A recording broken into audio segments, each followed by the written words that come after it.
Today we are going to continue with the lecture on communication.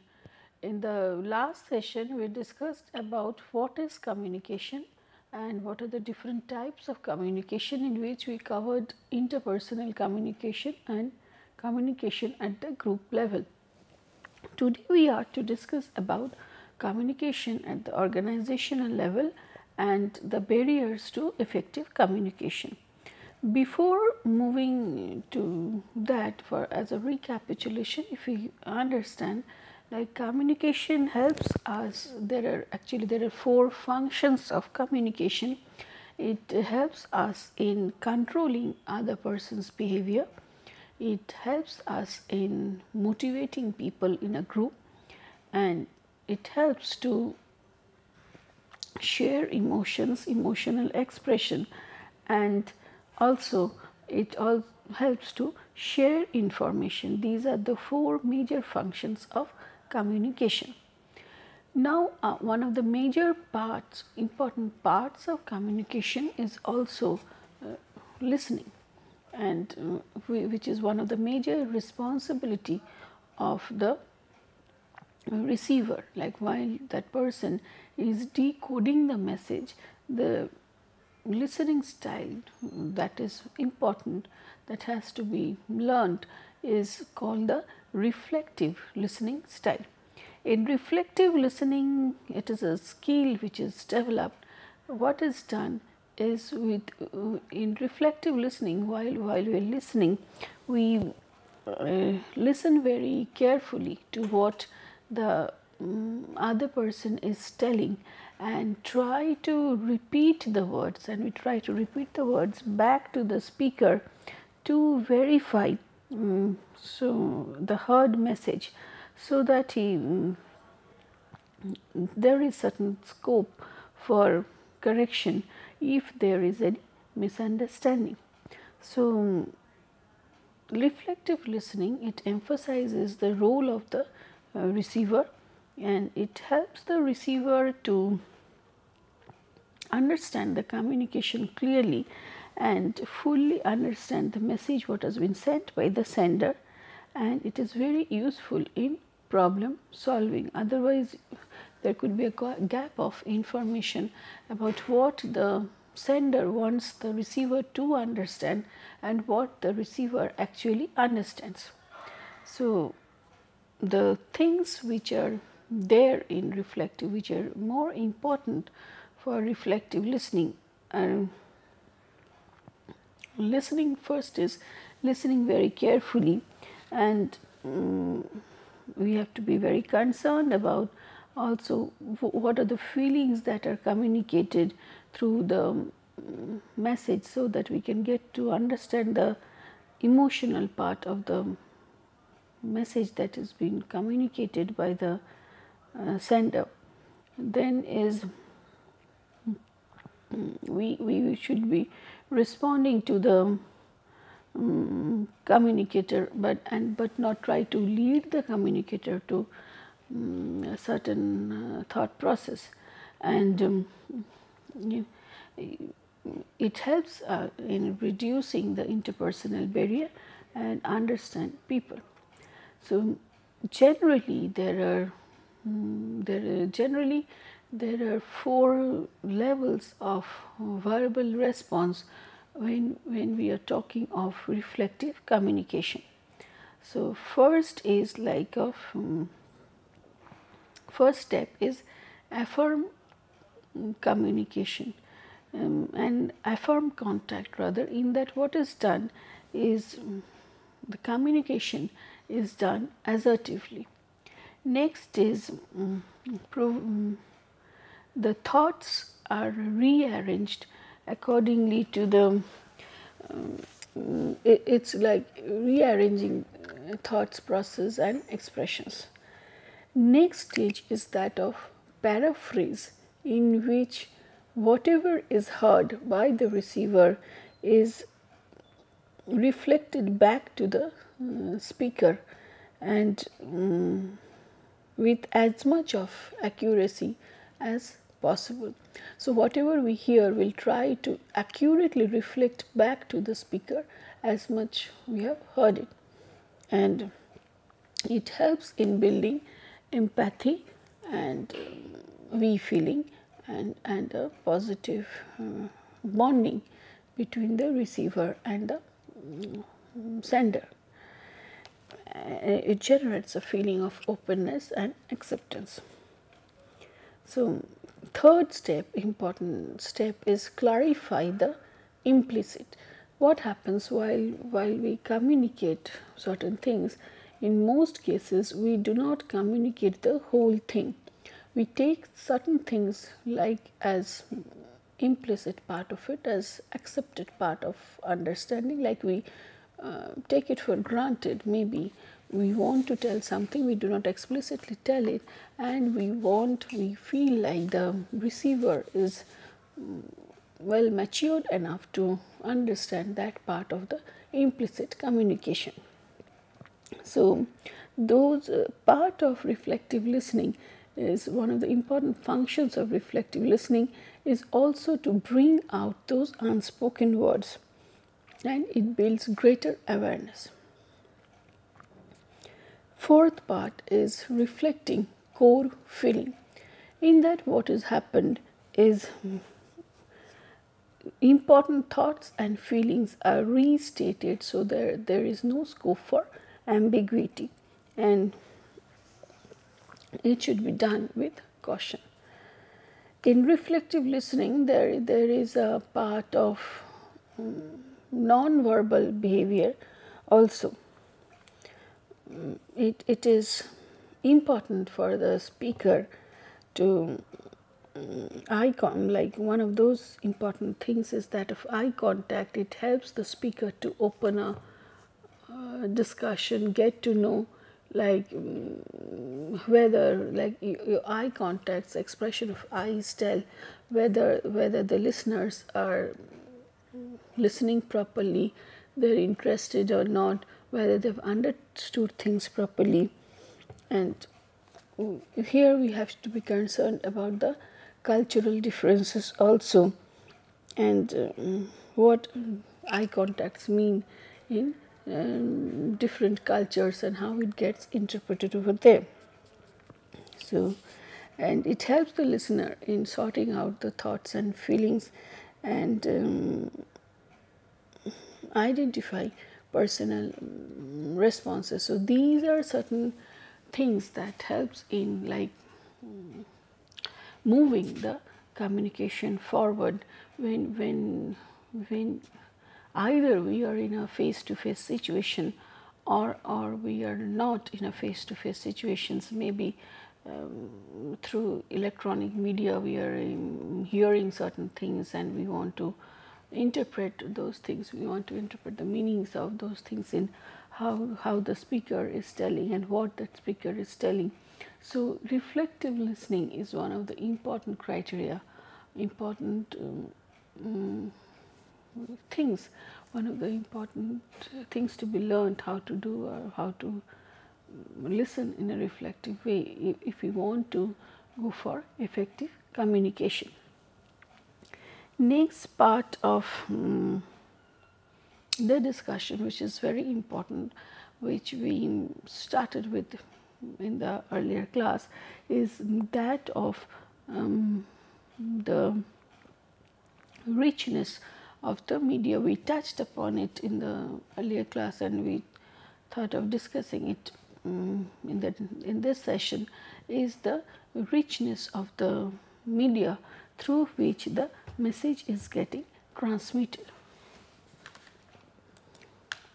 What we find in this diagram is when we are talking of richness of the media, it means like whether it is the ability of the medium or channel to elicit or evoke meaning in the receiver. Ability of the medium to elicit or evoke meaning in the receiver. Now, when it is so, we find like there are some routine things that we do and some non-routine things that are as a part of the media, that communication that is done. And what you find, like, these can be classified as a part of, like, whether this medium is rich in terms of the ability to transmit or evoke meaning, and whether it is more rich. From the left hand side, we find formal reports, bulletins, memos, letters, pre-recorded speeches, electronic mail, online discussion, groupware, then this is voicemail, live speeches, telephone conversations, video conferences, face-to-face conversation.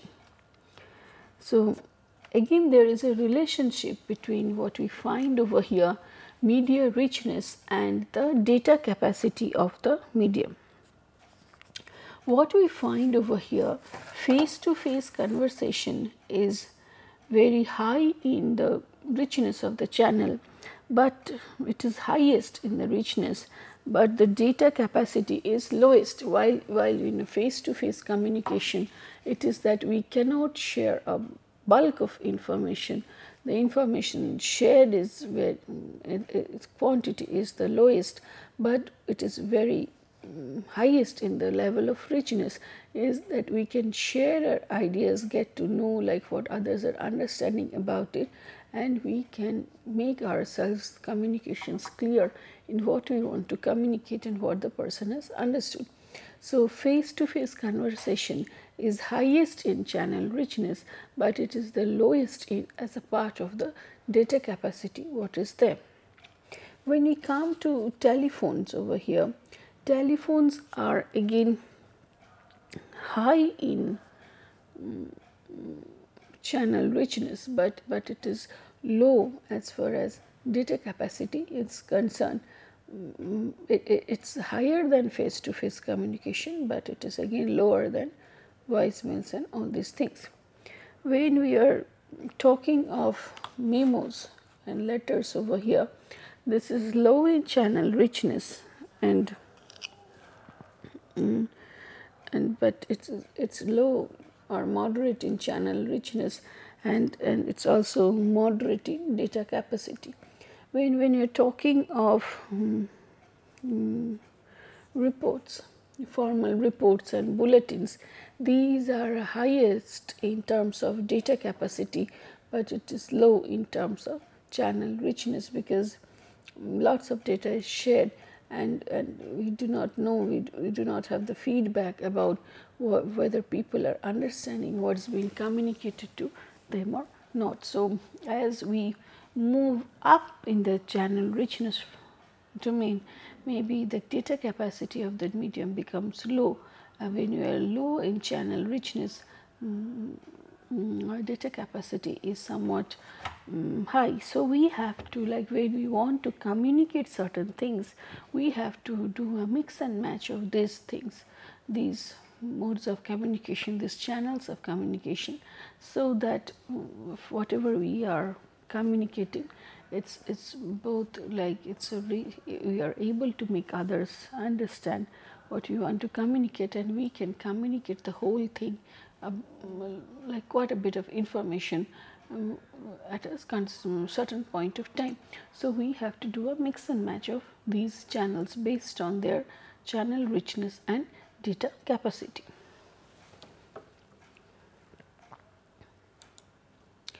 We have already discussed about this part of like while we are talking of communicating in a group, and we found in formal channels of communication, like there are three ways of communicating. One is chain, one is wheel, and the other is the oil chain process. So what we may try to do over here, like, is to classify these things based on certain criteria. So we can classify these modes of communication, we can classify it based on certain aspects, criteria, that is called and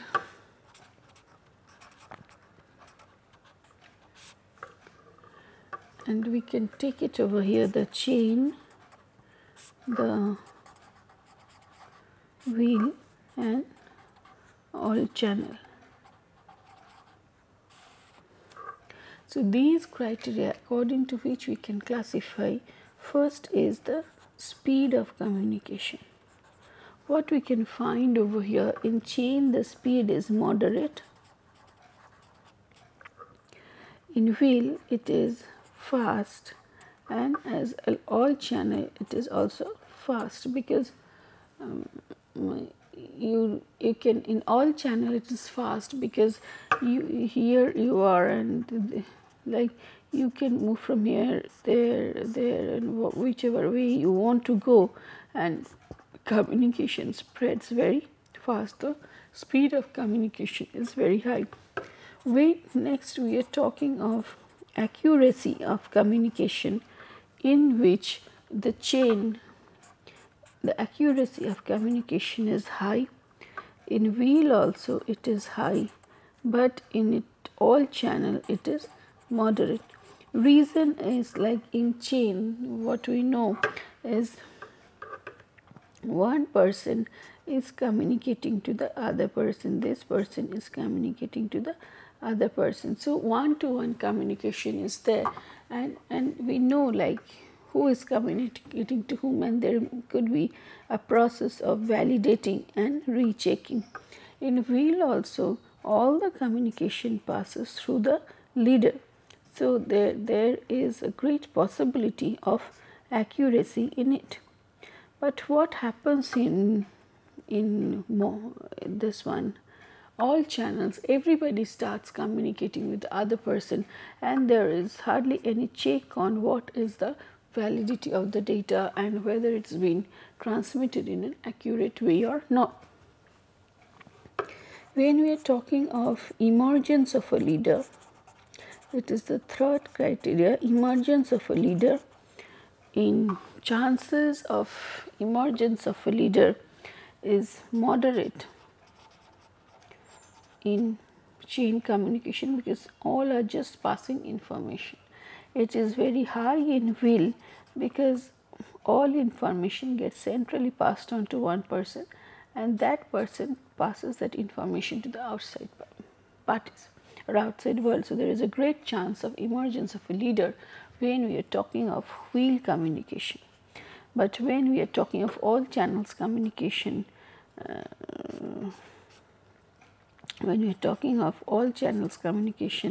maybe possibility of emergence of leader is none. When we are talking of like the status of members and the satisfaction of members, what do we find?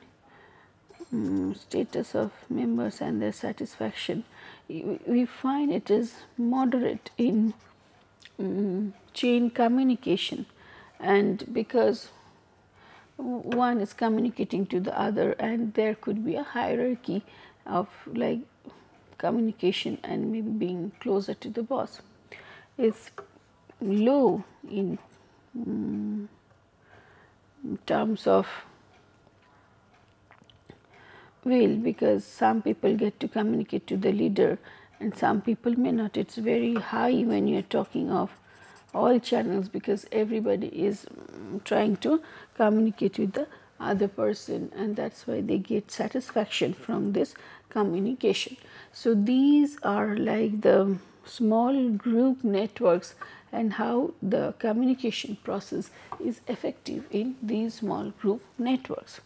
What we'll try to, with this knowledge of media richness, with this knowledge of data capacity, data capacity of the richness, with the knowledge of reflective listening and how these chains are working in terms or things are working as a part of wheel, chain and all channels. With this knowledge of this communication medium and their networks and everything, we move to the next level of discussion where we try to see like what are the communication processes and systems when we are talking of communication at the organizational level. And communication at the organizational level is mainly through with the new types of technological communication, which if we bring in the idea of media richness we can and data capacity, we can understand they vary in their richness and data capacity. The types of the channels which are there are like intranet or internet and internet, then emails, voicemails, video conferences and teleconferencing and electronic meetings. Each of these have their both positives and negatives attached to the medium that is taken for communication, and we will try to discuss some of these things in details. Like when we are talking of emails, now life is such that maybe we cannot think without an email, and like without an email, and like we just cannot think of it, and it has become a part of our life. Now these, what are these emails and what we do with it, and how to be how to become a person who is like who uses this emails with quite a good responsibility in the organization, is what is the focus now for the organization. Now when we are talking of emails, emails are organized, it's where we are using technology to internet to transmit and receive computer generated text and documents. So what it is done, it's more quickly written and quickly transmitted, like and it can be edited and stored, and main purpose is it can be sent to many. And it is also not required, and it can be stored, so it's not required that the person that you send the email to like reads it immediately and gives the feedback. That person can read the email at a considerable part of time later and then give the feedback. So these are maybe the advantages of emails. But emails are not without its drawbacks also. Like what happens, because it's more of like writing part of it, and you cannot see the person expressing the feeling, then what happens is there could be misrepresentation of the meaning, and negative messages can spread also through emails. So and it is very time consuming in nature, and sometimes it becomes so much irresistible for us, like we do find it difficult to stop ourselves from checking emails. Sometimes emotions are like emotions are expressed through long emails that we write, and those may hamper the organizational relationships. So like privacy issues are also there when you're talking of emails. If our email IDs get tapped, then our privacy regarding certain things is also becomes questionable. So we have to know, it's not only very important that we use emails for as one of the ways of doing things in organizations, but side by side we have to be very careful about what to do with these emails and how to use them. So if we can think of like certain thumb rules, like we should not check emails right at the morning when we are into the organization, because emails checking is a considerable time consuming factor. So try to check emails in batches. So you should delegate certain time of yours, like okay, this is the hour that I am going to check emails. Never use the same email ID for like different purposes which are professional in nature and which are public in nature, or which are like personal in nature, privacy issues, because then you get to, like when the separation is done, then you get those messages which are appropriate for each of these categories, and your part of like segregating them into different headings will be less. So sometimes we have to delete emails also. Unnecessary emails come to us and we have to block those emails. There is another way, like what we call over here SMS or text messaging, which is like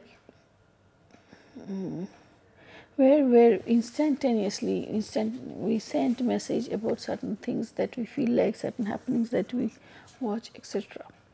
So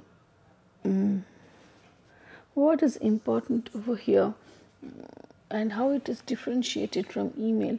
Email is a long message, SMS is a short message. But we, for understanding those SMS, what we have to understand is the language of the SMS.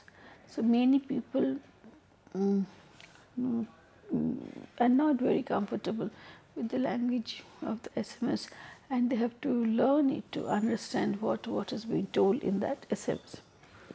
There are other parts like also networking software where we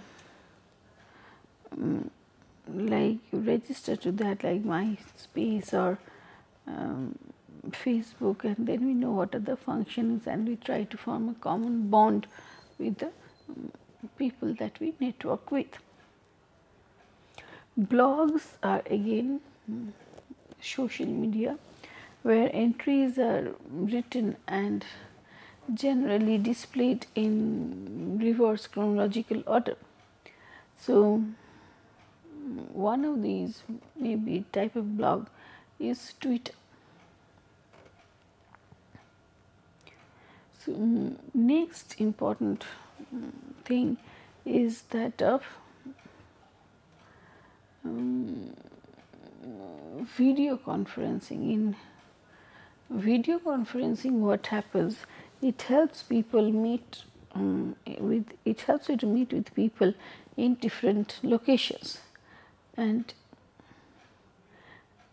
what happens as if you are interacting face to face, but you are placed at different locations.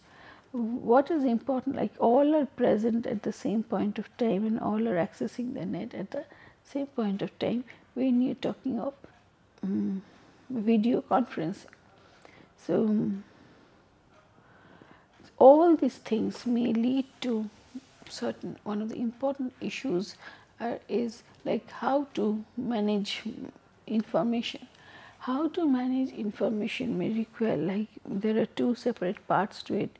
One is information overload. The other is one is information overload. The other is could be like the security of the information, and whether like stress from bombarded with information at all times. So now what happens, even if you are in the aeroplane, you are not able to switch your phone because sometimes wireless are provided and you can be called through those. So these sometimes become irritated for the people who want to spend some time with the family members and maybe do keep oneself away from the job situation. But these things, like more the technology advances, it's more it's more easy for the organization to keep the track of employees who are there. So, that may lead to information overload. Next, what we will move on to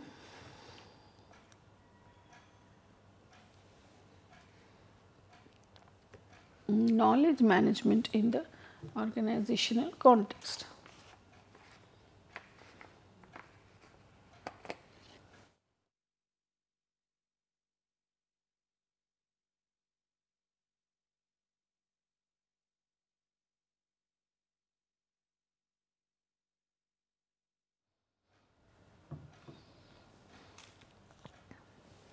In knowledge management, what is happening is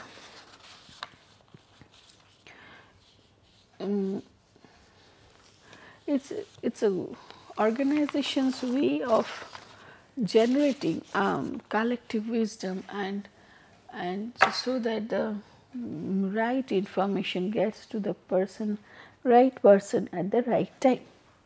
So, this is very important for the organization as they are important assets, and even if people are leaving, then this is the implicit asset that stays with you in terms of the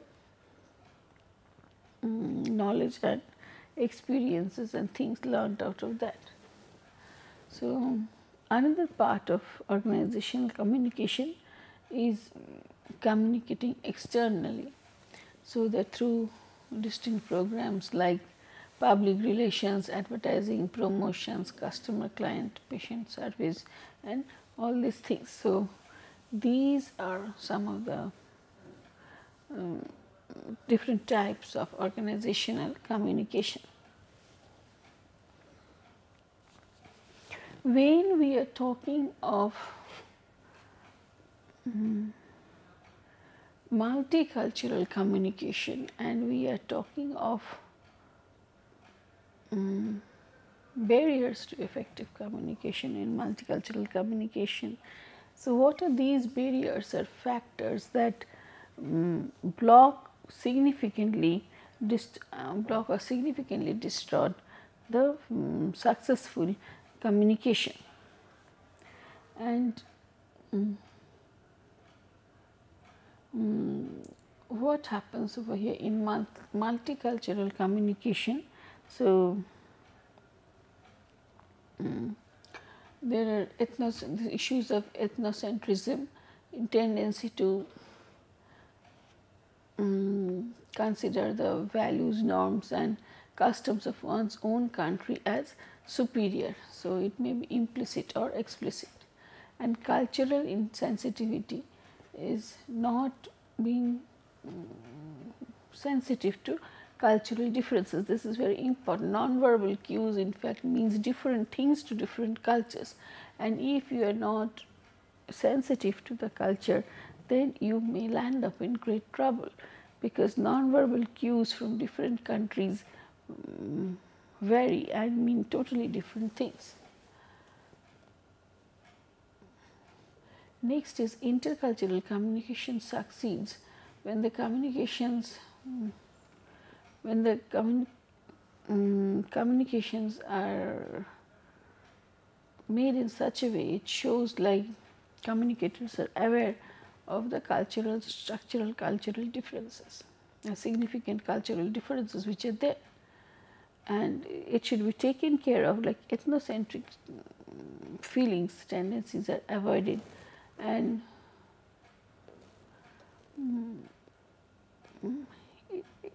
it should be like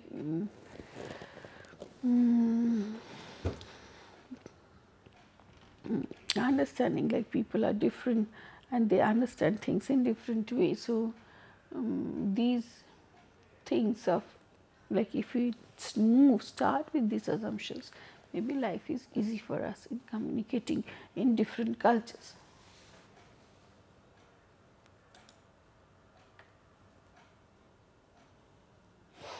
When we are talking of barriers to effective communication, barriers could exist within an individual or within the organization. So, when we are talking of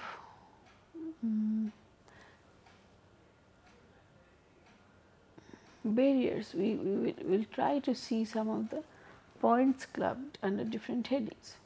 First is like the frame of reference. What is it like? As we are discussing, as people are from different backgrounds, different emotional and social setups, what happened due to their differences in background and experience, they may encode or decode messages differently. Selective listening is a form of selective perception where we give the feedback in such a way like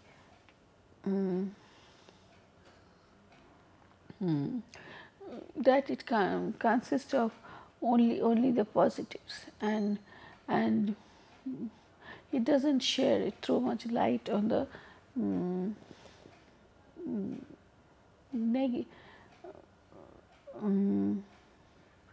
negative part of the situation, which may have an impact on the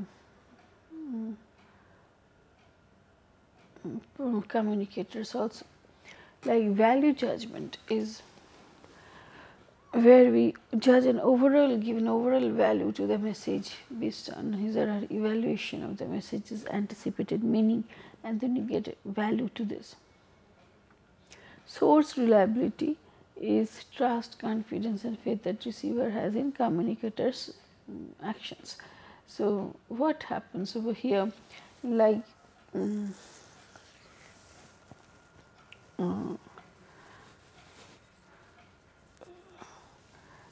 we have to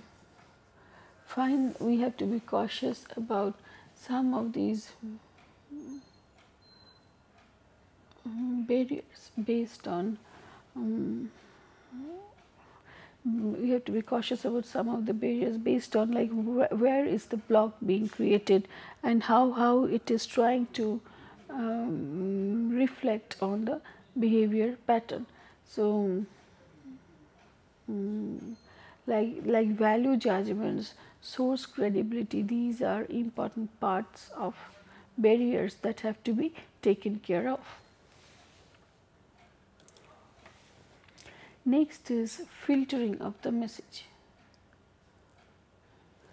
Like the communicator manipulates the information so that the receiver hears it positive, and it frequently occurs in upward communication. So, that is, it is just generally telling like the boss what he or she wants to hear, and maybe it is not like the correct feedback. So, when you are again talking of in-group language, these are certain group languages, jargons developed by the members within a group, which that particular group member will only understand and not understood by others. So, we have to be careful of using those words and not using those words in a particular situation. So, it appears as the status differences and like time pressures, communication overload, all these things like will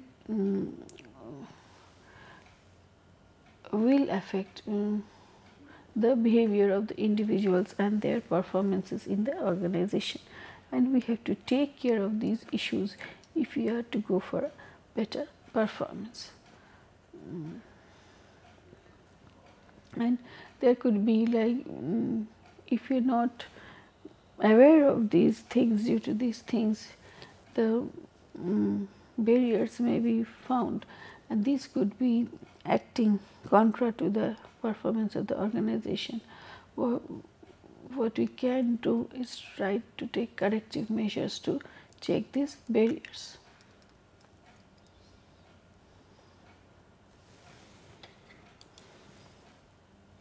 There could be communication barriers between men and women also. So,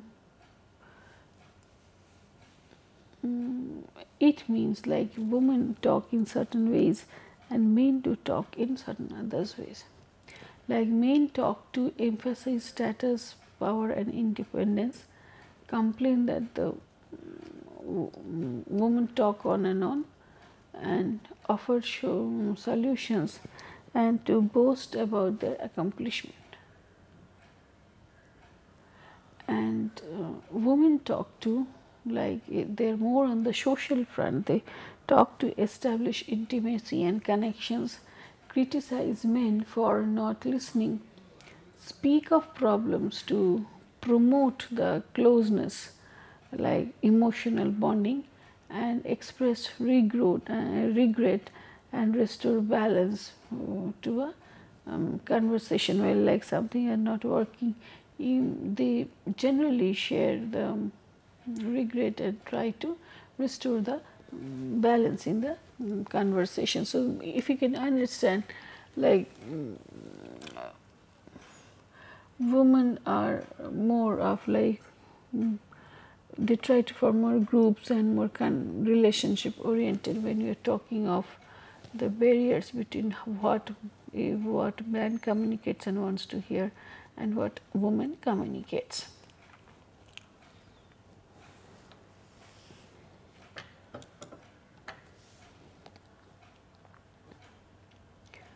Barriers to effective cross-cultural communication could be semantics, the words connotations and tone difference and perceptual differences.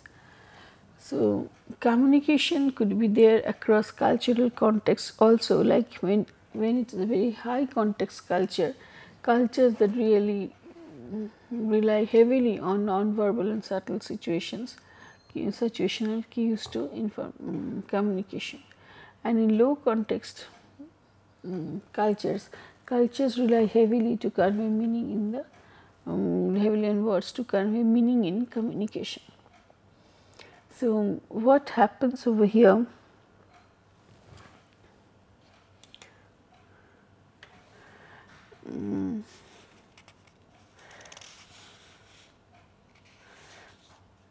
Based on these two things, like the cultures that the people are in, people give importance to different things when they are in they belong to these different cultures, and accordingly the pattern may vary. So, while communicating in different cultural contexts, we have to keep these things also into mind.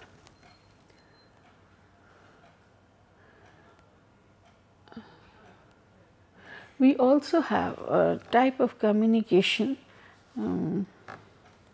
which is called, before we go on discussing like improving these communications in the organizations, we will try to discuss something which is on like defensive communication, which is aggressive and angry in nature and passive and withdrawing in nature, which leads to injuries, communication breakdowns, attention,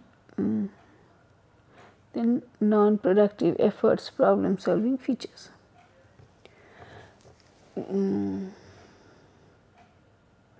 So, in defensive communication, what happens, like characteristics of subordinates are either passive, withdrawn, submissive, or they are either they are passive or submissive, or they are very aggressive in nature if their defensiveness behavior is dominant in them.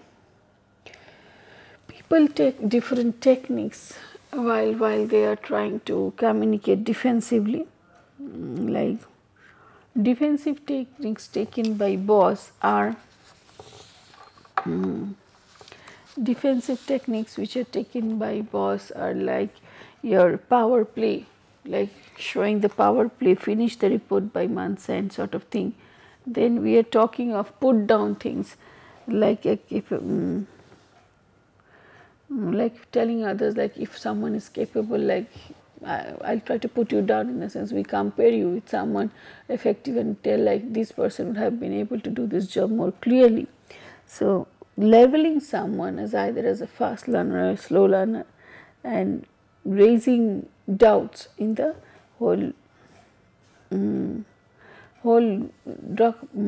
whole situation, like whether we can raise doubts, whether I can trust someone, and if you're not able to finish the thing in time. So these are some of the defensive tactics taken by boss. Defensive tactics taken by employees could be like misleading information in order to show that we have collected so many information, but we give misleading information to detract the evaluator. So scapegoating, like scapegoating some person in the organization so that we can blame that person. So telling hostile jokes and deception are some of the defensive techniques taken by the employees to defend their own interest. Non-defensive communication is one which is very assertive in nature and which is direct and powerful, and it provides the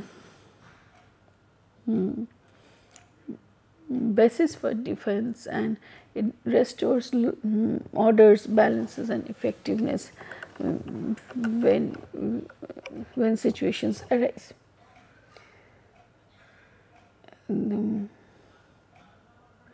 The non-defensive communication is a powerful tool in the sense people get to know their self control and self-esteem, self-possession, and it helps in relationship building, and it helps to helps the listener to feel accepted and rather than rejected, because it is how that person interprets your cues. It's very important. So non-defensive communication is here. Self-control and self-possession are more important, as this is a speaker has a very centered, holistic role, assertive and control role in this communication. When we are talking of a different slab of communication, which is again very important part of communication, which is called non-verbal communication. Non-verbal communication is that type of communication where in every situation words are not required. So there are 4 types of which helps in non-verbal communication. Basic types are, one is proxemics, like if you are sitting close to one another, that sitting techniques itself will determine what is the intended non-verbal communication that I want to send. Kinesthetics is study of body movement, facial and eye behavior is always there, and paralanguage, use of paralanguage. These are the 4 elements of non-verbal communication. When you are talking of proxemics, then every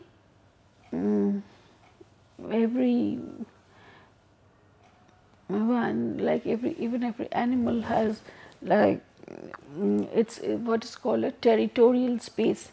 So just some degree around us is a comfort zone where we are, which is a very intimate zone, and then maybe personal zone, social zone and public zone. These are the 4 zones in a person's mind. So proxemics deals with how this space is being invaded or taken care of or respected by the tactics that we design for communication.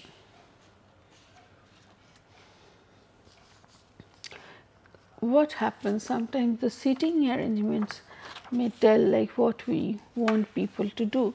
Like if you want to communicate in certain ways, like if you want to make them cooperate with each other, then the sitting arrangement is something. If we want them to compete with one another, then sitting arrangement is certain things. And if we just to communicate, then sitting arrangements is something, and if no response is required, a non-communication, then we'll do it in other ways. So the types of sitting arrangements that you are doing, this tells about the ways in which communication is done. So we can think of like, suppose this we want people to cooperate, this is where we want people to compete because one cannot see other, and this is where we want this person to communicate with this one, and this is where maybe they are not able to communicate with each other. So these things we have to be taken care of. Next, there is another part of nonverbal communication which is called paralanguage, in which the tones that we use, the voices that we use, pitch of the voice, tonal quality, interruptions inside, all this will determine like what we want to convey through this speech, or a message. So that is very important, like variations brought in to the speech through either through ways of speaking or accents connected or body movements connected to the ways of speaking. What is like the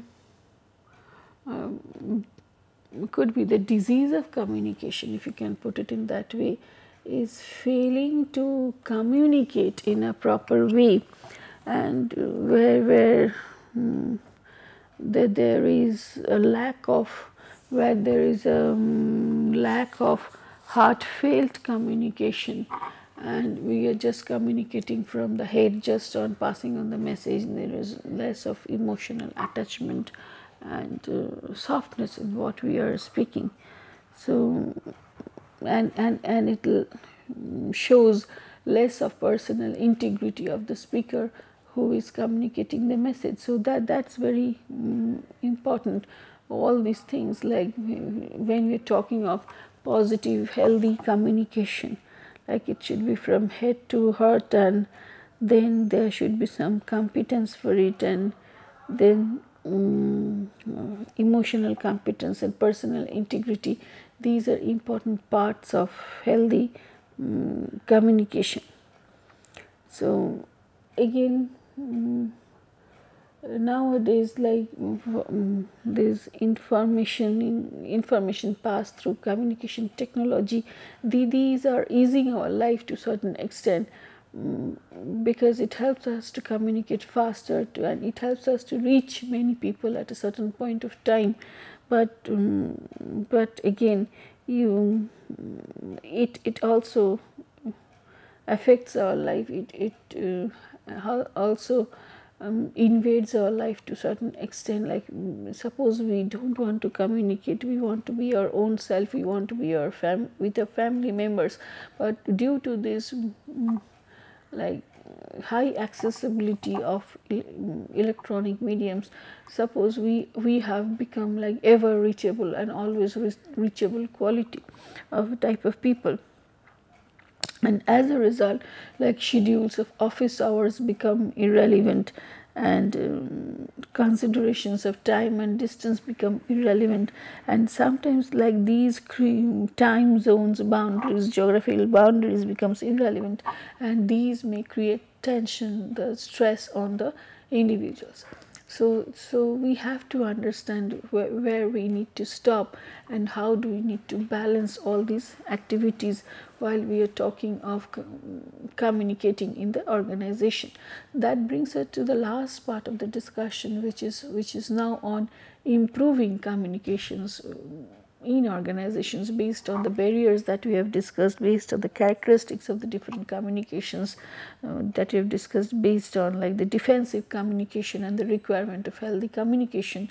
We now have to feature into how communication can be improved in the organization. So first is of course following up, attempting to determine whether you received the intended message, was in which it was intended, so actually received it. Regulating information flow is one of the important issues that about the things that we have just discussed. It's we have to know like how to eliminate communication overload, and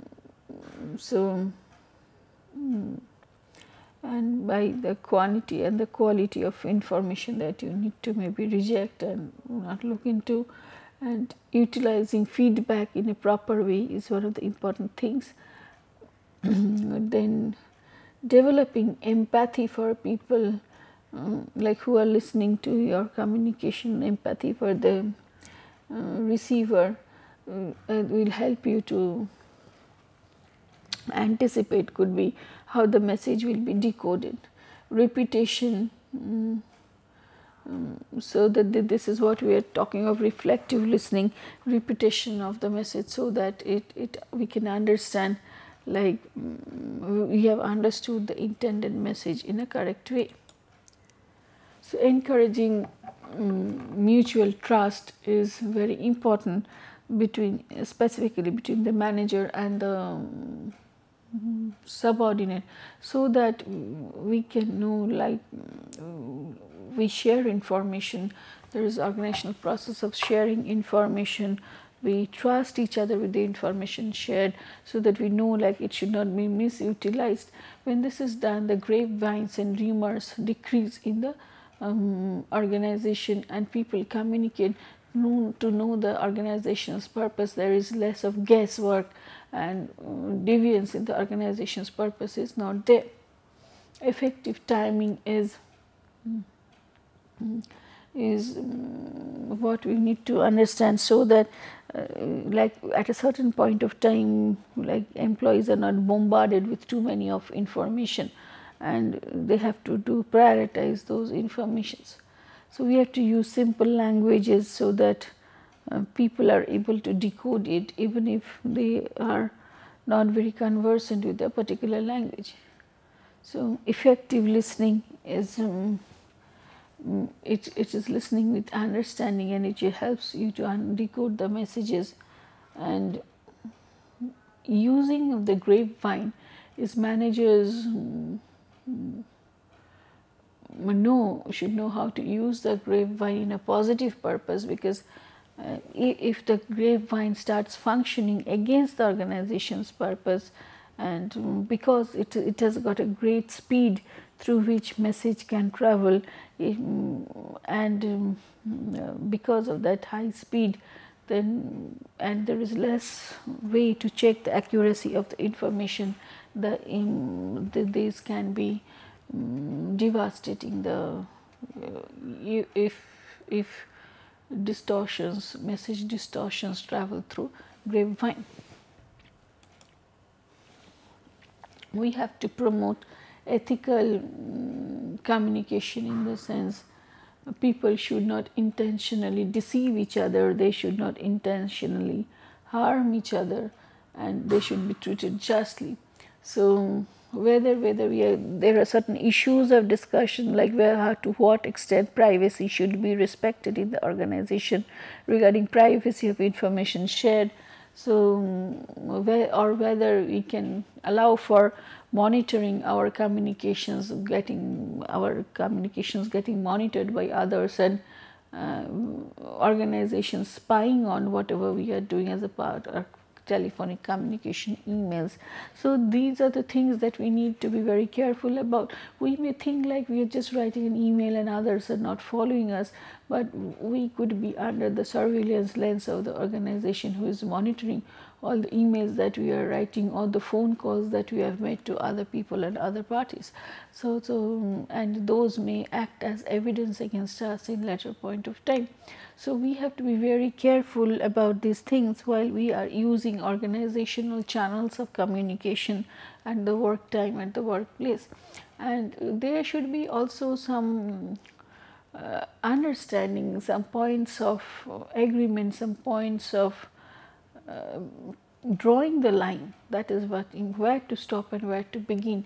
That balance should be there while we are talking of ethical issues in communication and what type of monitoring, to what extent, about what matters and what degree we can do it. So, this is and how to use it in a very responsible way. These are some of the issues that are related to ethical communication. We will come to the questions over here, like what is the importance of communication in organization, justify with examples. What are the elements of communication, define communication process. What are the different types of channels and the channels richness with communication effectiveness. Discuss with suitable examples the different directions and levels of communication within organizations. Discuss issues related to communicating externally. What are the barriers to effective communication? So, how do you think of ways of improving organizational communication?